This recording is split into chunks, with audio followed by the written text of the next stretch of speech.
ચુડાના ચાંચકા ગામે રૂપાલાના વિરોધમાં ભાજપના કાફલાને ક્ષત્રિય સમાજના યુવાનોએ રોક્યો. ચાંચકા ગામે ક્ષત્રિય સમાજના યુવાનોએ વિરોધ કરતા પોલીસે ડિટેઇન કર્યા હતા.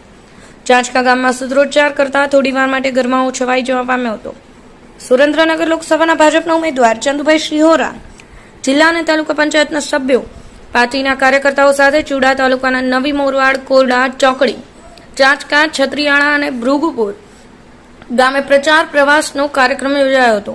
જેમાં 3 ગામમાં પ્રચાર પૂરો કરી ભાજપના ઉમેદવાર અને કાર્યકરોનો કાફલો ચાંચકા ગામે પહોંચ્યો હતો.